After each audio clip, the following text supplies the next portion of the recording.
do nosso Deus. Todas as coisas me são lícitas, mas nem todas as coisas me convêm.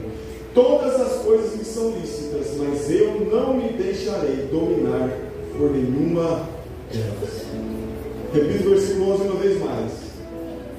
E tais fostes alguns de vós, mas fostes lavados, mas fostes santificados, mas fostes justificados, em nome do Senhor Jesus, e pelo Espírito do nosso Deus. Irmãos, a igreja de Coríntios era uma igreja intensa. Pensa numa igreja sangue no olho. Era uma igreja intensa em todos os aspectos. Era uma igreja que Paulo não teve problema com ela em relação aos dons do Espírito. Era uma igreja intensa porque Paulo não teve que incentivar eles a buscar o batismo do Espírito Santo.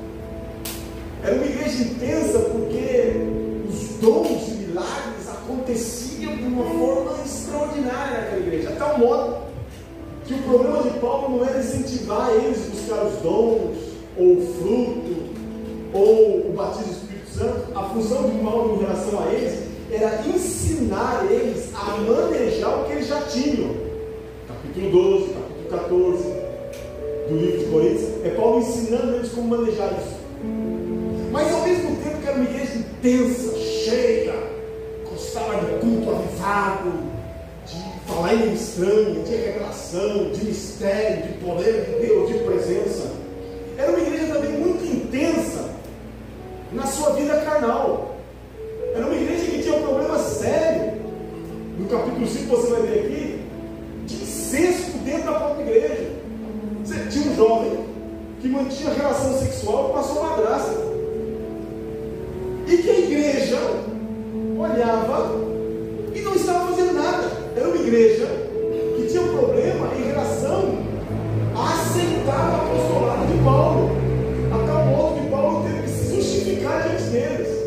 Era uma igreja que tinha dificuldade de semear, de ser generoso, a tal modo que Paulo teve que ensinar a eles que Deus ama aquele que dá com alegria.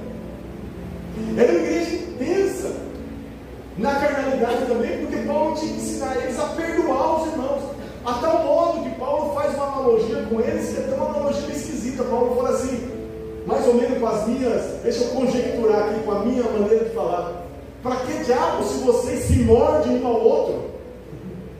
Não pude falar vocês como espirituais, mas como carnais, porque são meninos na fé. Então era uma igreja intensa nos dois extremos, cheia de Deus, queria o poder do Senhor, mas ao mesmo tempo queria desfrutar do pecado. E diz aqui a palavra que Paulo começa a exortar os irmãos. A primeira coisa que Paulo faz aqui no versículo 11, no capítulo 5, é Paulo trazer à memória dos irmãos quem eles eram, ou quem um dia eles foram. Porque eles começaram a ter um certo preconceito com as outras pessoas que chegavam na igreja, com vícios, com problemas, com pecados. Então eles começaram a rechaçar esses irmãos. Então Paulo fala assim: eu vou lembrar vocês quem vocês eram. Então Paulo traz à memória quem eles eram. Então ele fala assim: olha, vocês eram devassos. A palavra devasso quer dizer degenerado.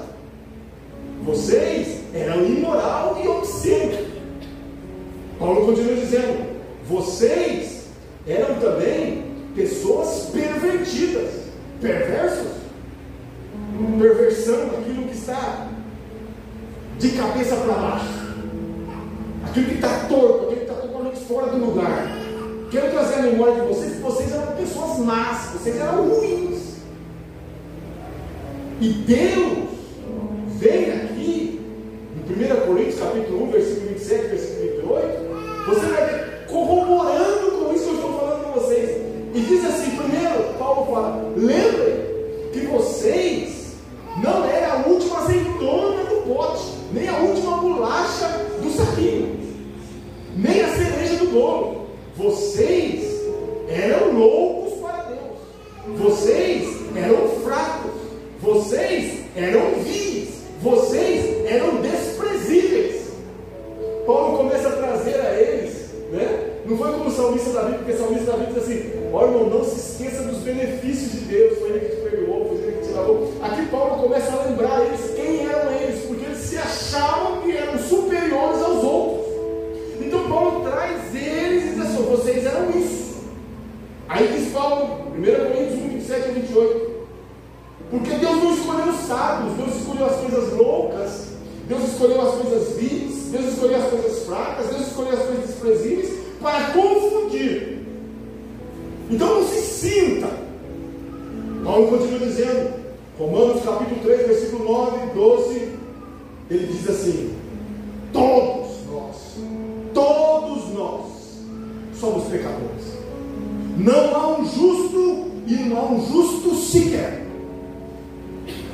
Paulo estava trazendo a memória dele, dizendo assim: vocês todos, incluindo eu, somos pecadores. E qual é a diferença então? A diferença é que nós somos pecadores arrependidos, cremos em Jesus e fomos justificados não pela nossa obra, mas por Jesus Cristo. Então Paulo começa a dizer: olha, não tem nenhum justo, nenhum sequer. Ele traz a memória à igreja quem ela era, um dia, quem ela foi. E ele traz aqui para a igreja hoje e começa a dizer: olha, vocês eram isso, vocês eram aquilo, vocês não é melhor do que ninguém.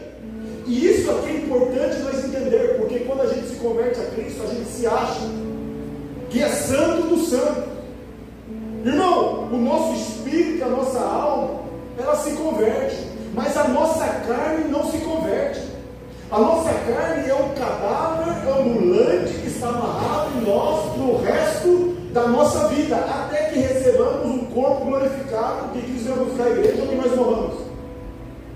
É algo que nós vamos ter que batalhar toda a vida. Então, pastor, sendo assim, o que nós devemos fazer? Tolerar o pecado? Deixar as coisas como está? Não apontar, não falar, não corrigir, não redarguir, não exortar as pessoas que estão fazendo coisa errada? Não é isso que Paulo está dizendo? Porque o próprio apóstolo São Paulo, quando ele nos leva no capítulo 6, ele fala assim no versículo 2 de 1 Coríntios 6, ele fala assim: não sabeis vós que os santos hão de julgar o mundo? Ora, se o mundo deve ser julgado por vós, sois indignos de julgar coisas mínimas. Não sabeis vós que havemos de julgar os anjos, quanto mais as coisas pertencentes a esta vida? Aqui, Paulo está dizendo: julgar não conforme a tua perspectiva, princípios e valores de fulano, não. Nesse sentido, nós não temos que julgar ninguém, se sentir melhor que o outro, porque o Senhor fala assim: por que você olha a palha que está no olho do teu irmão, sendo que no teu tem um tronco? Não é nessa perspectiva de julgar pessoas com princípios e valores. Mas o julgamento que Paulo nos manda fazer como igreja, como líderes, como homens e mulheres de Deus, é um julgamento conforme a palavra de Deus. O que o Senhor fala não é a minha opinião que vale, é o que a palavra do Senhor fala. E se o Senhor fala que pecado é pecado, não importa, pecado continua sendo pecado, ainda que você não queira que seja pecado. Aleluia. Então Paulo começa a colocar a igreja e dizer para a igreja, em primeiro lugar, versículo 2: estáis orgulhosos? E qual era o orgulho da igreja? Que o rapaz estava tendo relação com a mulher do seu pai e os irmãos. Isso é normal, isso está legal. Não, deixa o menino, deixa o jovem, está na juventude. E diz que Paulo falando assim: ao invés de vocês estar tristes, vocês estão alegres por isso. Aí Paulo fala assim: olha, o ato que ele está cometendo é tão grave que eu vou orar a Deus para Deus destruir o corpo dele, para que o espírito dele seja salvo. Olha o versículo 5 do capítulo 5: seja entregue a Satanás para a destruição da carne, para que o espírito seja salvo no dia do Senhor. Aí Paulo continua dizendo: olha, no versículo 2: vocês estão indiferentes em relação às coisas santas. A igreja não funciona desse jeito. A igreja é um povo lavado, redimido pelo sangue do Cordeiro. Aí Paulo diz no versículo 6: não é bom o vosso orgulho, não sabeis que um pouco de fermento leveda toda a massa, lançai fora o fermento velho para que sejais uma nova massa. Assim sois, sem fermento, por Cristo nossa Páscoa foi sacrificada por nós. Então Paulo continua dizendo: olha, vocês não podem ser indiferentes ao pecado. O pecado continua sendo pecado. Terceira coisa, temos uma responsabilidade. Qual a responsabilidade? Manter a igreja em santidade. O corpo de Cristo tem que se manter em santidade. E Paulo começa a exortar os irmãos: olha, o corpo do Senhor tem que manter-se em santidade. Por isso que ele fala: tira o fermento velho. Quarta coisa, Paulo fala assim: olha, não tenha convivência passiva com o pecado. Diz no versículo 11: agora porém vós escrevo que não vos associeis com aqueles que, dizendo-se irmão, for devasso. O que é devasso? Degenerado, imoral, obsceno. Aquele que, dizendo-se irmão, é um avarento. Aquele que, dizendo seu irmão, é um idólatra.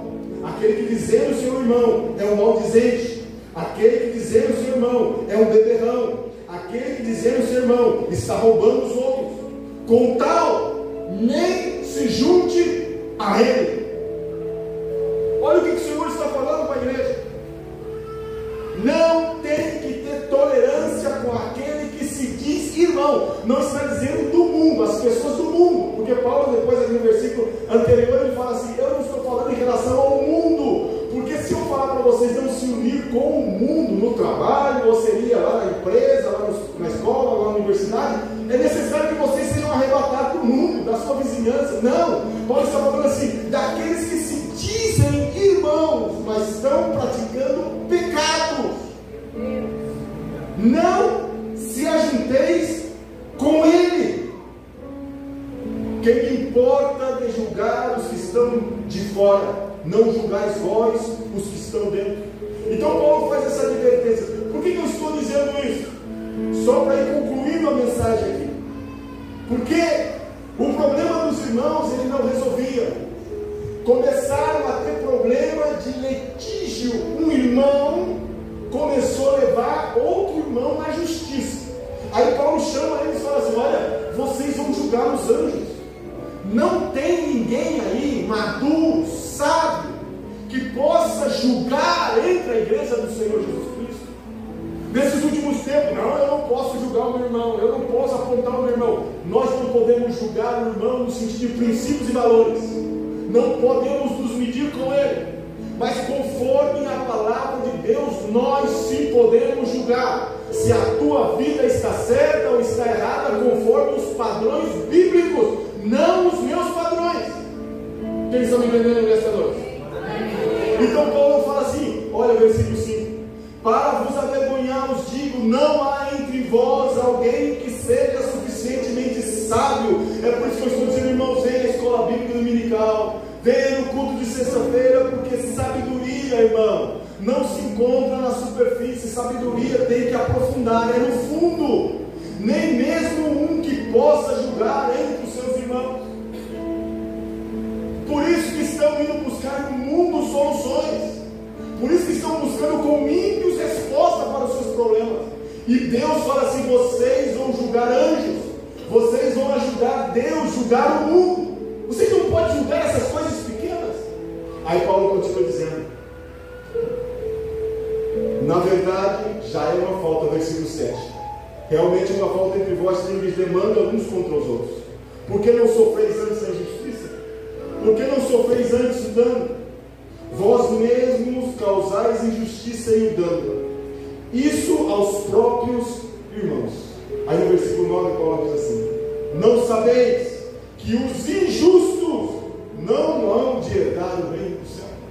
É o mesmo que Paulo fala lá no livro de Gálatas, capítulo 5, 19 e 21, quando ele fala sobre as obras da carne e o fruto do Espírito.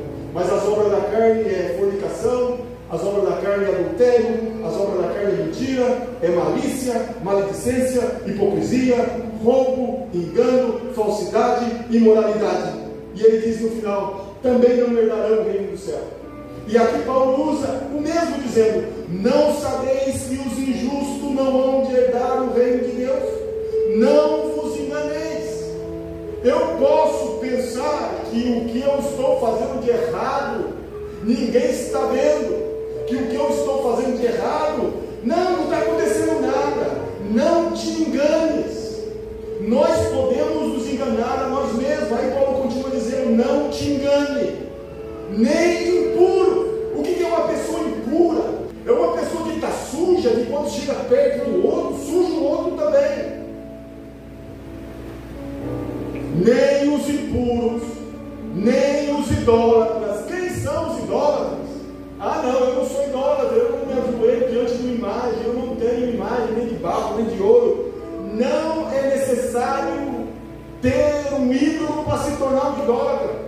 Idólatra ou idolatria é tudo aquilo que toma o primeiro lugar de Deus na tua vida. Se o teu trabalho está tomando o primeiro lugar de Deus na tua vida, se tornou um ídolo para você. Se qualquer coisa que você está fazendo está roubando a primazia de Deus, eu quero dizer para você que se tornou um ídolo para você. Ah não, é um ídolo. E esses ídolos são mascarados porque não se vê. Quantas pessoas que idolatram seu pai, que idolatram sua mãe, que idolatram o seu trabalho, que idolatram a sua empresa, que idolatram a sua casa, que idolatram o seu carro, que idolatram a sua própria vida. Isso é idolatria. Quando Deus perde o primeiro lugar, não tenho tempo para orar, não tenho tempo para ler a Bíblia, não tenho tempo para ir na igreja, não tenho tempo para isso. Avalie os seus conceitos. Veja bem o que você está fazendo. Porque saímos da igreja católica, deixamos de adorar ídolos, mas continuamos fazendo ídolos dentro da nossa casa. E o Senhor continua dizendo: nem os adúlteros.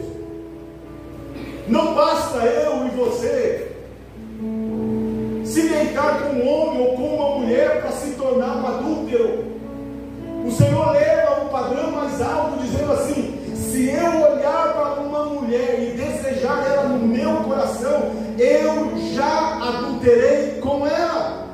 Não basta me deitar. Hoje não se fala muito sobre pornografia, mas o homem não tem acesso a outra mulher. Eu não trago a minha esposa, eu não vou com outra mulher, porque jamais vou fazer isso com a minha esposa. Mas a pornografia é a mesma coisa, o pecado é o mesmo nível. Não tem diferença aos olhos de Deus, porque o pecado não é simplesmente consumado na carne, ele é consumado na mente. Que o Senhor nos dê inteligência e capacidade para isso. Nem os adúlteros, nem os afeminados, nem os sodomitas. O que Paulo está falando aqui? Quem são esse tipo de pessoa? E a igreja muitas vezes não está preparada para receber esse tipo de gente. Nós temos que elaborar o nosso conceito e começar a nos preparar para isso. Porque vamos receber tipo de gente assim, o mundo está de cabeça para baixo. Homens que dizem, como eu já falei aqui na escola, ensinando para as crianças: olha, você pode ser o que você quiser. Se você é mulher, mas se você quiser ser homem, você pode ser. Você é homem, se você quiser ser mulher, você pode ser. São ideologias de gênero. Isso está infiltrado em tudo que é departamento, que as pessoas ficam voando, dizendo: será que não é? Sodomitas, pessoas que deitam com animais, pessoas que deitam do mesmo sexo, pessoas que têm relações sexuais com, são chamadas de bestialidade, zoofilia, todo tipo de transtorno mental. A nossa geração é uma geração doente, é uma geração que precisa voltar às Escrituras, escutar a mensagem que pecado continua sendo pecado, porque está sendo pregado e hoje não se pode falar. Porque se você fala, de repente, esse que eu estou falando aqui, o YouTube vai derrubar, com certeza, esse vídeo. Porque isso não se pode falar. Tem que estar concordando, dizendo: não, mas eu não estou falando com homofobia, nós não somos homofóbicos, nós temos que aprender a amar esse tipo de gente. Mas ao mesmo tempo pregar para eles que Jesus Cristo muda pessoas. Você pode vir para Jesus do jeito que você estiver, mas o Senhor é aquele que muda pessoas. continua sendo homem, mulher continua sendo mulher. A decisão é sua. Ah, mas o desejo, a vontade, aquilo, todos nós somos tentados em uma área. Essa tentação sua, particular sua, quem sabe não seja a tentação particular minha, mas eu tenho os meus demônios, e todos os dias eu tenho que me levantar e decidir manter-me em santidade. Eu falei uma vez para o meu filho isso, falei, pai, é que eu tenho dificuldade nessa área. Eu falei, filho, eu também tenho dificuldade nessa área. Não na área que você tem, mas eu tenho dificuldade nessa área aqui. E todos os dias o pai levanta e fala assim para Deus, Deus, me dá força para eu não cair nessa tentação. Porque o inimigo sempre vai tocar na mesma tecla. Ele conhece o nosso ponto fraco. Mas qual que é o escape? É eu que decido. O pecado toca a minha porta, como toca na porta sua também. Mas eu decido se ele entra ou se ele fica para fora. Ah, é que eu não tive um pai, é que me violaram, é que fizeram isso comigo, é que fizeram aquilo comigo, eu não tive alguém presente, não tive ninguém para me ensinar. Eu quero dizer para você que aqui você tem o pai dos pais. Ele se chama Deus Todo-Poderoso. E Deus criou o homem e Deus criou a mulher. Continua Paulo dizendo, olha, saiba que nem os ladrões, nem os avarentos, nem os bêbados, nem os maldizentes, nem os roubadores. Paulo não está dizendo que um pecado é maior do que o outro. Ele está dizendo tanto aquele que tem dificuldade na área do adultério, como aquele que tem dificuldade na área sexual, como aquele que tem dificuldade na área de roubo, naquele que bebe, naquele que rouba. Não é aquele que é avarento, está na mesma escala. Não tem diferença. O que o Senhor está dizendo? Todos nós temos as nossas tentações. Todos nós, quando chegamos a Cristo, chegamos com um problema grave. Eu tinha um problema gravíssimo quando eu cheguei aos pés do Senhor. Eu tinha um problema que eu dizia, jamais conseguiria deixar isso daqui, até que eu encontrei a Cristo. E você também tem a sua história. Qual era a tua história? Era isso que Paulo estava trazendo à memória dos irmãos. Vocês eram isso. E quando essas pessoas chegarem na casa de Deus, nós temos que abraçar ela. Não aceitar as suas práticas, não aceitar o que eles querem fazer, mas aceitar a pessoa, porque Deus aborrece o pecado, mas Ele ama o pecador, não importa quem seja, não importa. Deus ama a prostituta, Deus ama o assassino, Deus ama o mentiroso, Deus ama o pedófilo, Deus ama o homossexual, Deus ama o ladrão, Deus ama o maldizente, Deus ama. Não aceita o pecado que ele comete, aborrece o pecado que ele comete, mas ama a pessoa. Por isso que o Senhor fala assim, vinde a mim. E no versículo 11 Paulo diz assim, e aqui é o lindo e termino, e tais fostes alguns de vós. Não importa, chegue a Jesus do jeito que você está, não tem problema. Aqui o Senhor não rechaça adúlteros, aqui o Senhor não rechaça drogados, aqui o Senhor não rechaça homossexuais, nem lésbica, aqui o Senhor não rechaça avarentos, aqui o Senhor não rechaça assassinos, aqui o Senhor não rechaça. Mas Ele diz assim, vinde a mim e troca o teu fardo comigo. Eu vou começar uma nova história na tua vida, um novo tempo, um novo recomeço. Você chega aqui todo arrebentado e o Senhor te concede. Você chega aqui todo desolado e o Senhor te acerta. Você chega aqui sem beira e sem eira e o Senhor começa a te transformar. É a casa de Deus. É o lugar que o Senhor trabalha na vida do mais vil pecador. E tais fostes algum de vós. Aí Paulo continua dizendo, mas fostes lavados,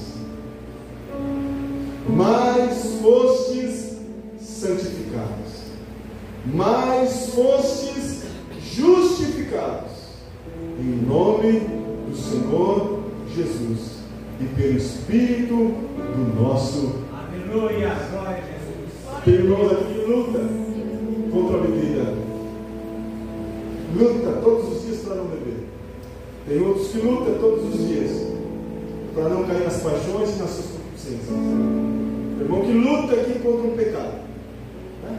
Luta, todos nós lutamos. Mas o Senhor diz assim: vocês já foram lavados, mantenha-se limpo. A vida velha já passou. Esquece aquilo lá. Agora é nova vida. Aí Jesus fala assim: uns nasceram eunucos. Eunucos era aquela pessoa que eram castrados para não desejar mais mulher. Aí ele fala assim: uns foram feitos eunucos, outros nasceram eunucos, e outros decidiram ser eunucos. Nós decidimos ser eunucos em relação ao pecado. Aí Paulo continua dizendo no versículo 12: todas as coisas me são lícitas, mas nem todas convêm. Todas as coisas me são lícitas, mas eu não me deixarei dominar por nenhuma delas.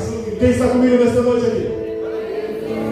O pecado todo dia bate às nossas portas, mas nós dizemos assim: eu não me deixarei dominar. A ira, o ódio, a guerra, os pleitos, as tentações, e eu digo: não me deixarei dominar por ela. Eu posso sair daqui e ir a uma casa de prostituição. Você pode sair daqui e roubar. Você pode sair daqui e usar drogas. Você pode sair daqui e espancar sua família. Você pode sair daqui e mentir. Você pode sair daqui e viver a tua vida, porque você é livre para fazer isso. Mas todos os dias nós dizemos assim: não, eu sou, como diz Paulo aqui, vocês. Agora, olha o versículo 16. Perdão. Versículo 19. Diz assim Paulo: ou não sabeis que o nosso corpo é santuário do Espírito Santo que habita em vós, proveniente de Deus? Não sois de vós mesmo. Agora escute, irmão. Esse corpo, como diz o mundo aí, meu corpo, minhas regras. Meu corpo, eu que decido. O Senhor fala assim: esse corpo aí já não é mais seu. Esse corpo aí é templo do meu Espírito. Não pertence mais a você. Não sois de vós mesmo. Vocês pertencem a Deus. Por quê? Porque fostes comprados por bom preço. Glorificai, pois, a Deus no vosso corpo e no vosso espírito, os quais pertencem a Deus. Esse corpo já não pertence mais a você, querido. Pertence a Deus. É o templo do Espírito Santo. Então não importa como você chega na igreja, não importa como você entrou na igreja. Nós também éramos igualzinho a você. Quem sabe você está dizendo: não, minha situação é quase impossível de mudar. Para mim já não tem mais solução. É que você não conhece a história desses carinhos de santo que está aqui, irmão. Aqui entre nós tem uma pessoa terrível, e tem uns terríveis ainda. Ele se controla, ele se aguenta, porque o Espírito Santo está produzindo o fruto dele. É ou não é? Mas tem uns aqui que, se Deus deixar ele 5 minutos, ele mata o outro. Se Deus deixar um minutinho, ele volta para a cachaça. Se deixar ele um minutinho, ele volta para a prostituição. Se deixar ele um minutinho, ele volta tudo de novo.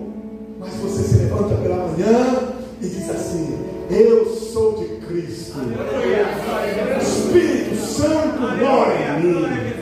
A tentação vem, mas eu decido não ser. O mundo está dizendo que eu posso ser o que eu quero ser, mas a palavra de Deus diz: não, você não pode ser o que você quer ser, porque você pertence a mim. A partir de agora, quem manda em você sou eu. E se você deixar que eu mande em você, que eu seja o teu Senhor, eu vou te levar a lugares de vitória, a lugares de bênção, a lugares de águas tranquilas, a lugares de pastos verdes, a lugares de vitória.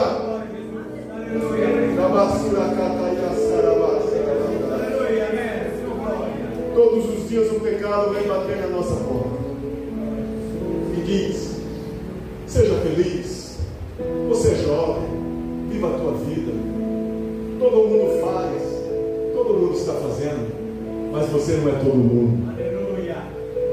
Você não é todo mundo. Você não é todo mundo. Você foi comprado pelo sangue precioso. Lá no mundo está dizendo, você pode ser o que você quiser. Você pode viver a tua vida. Mas no dia que você aceitou a Jesus e entrou dentro da igreja do Senhor, você já não pode ser o que você quer. Por quê? Porque a vontade de Deus somente é revelada para aqueles que permitem que Deus faça o que Ele tem que fazer nas nossas vidas. Então o pecado ele tem o poder de atrasar, de corromper e de destruir não somente uma pessoa, mas uma nação inteira. Pecado continua sendo pecado, maldade continua sendo maldade, mentira continua sendo mentira, e nós continuamos sendo filhos de Deus, santos, lavados e remidos pelo sangue do Cordeiro.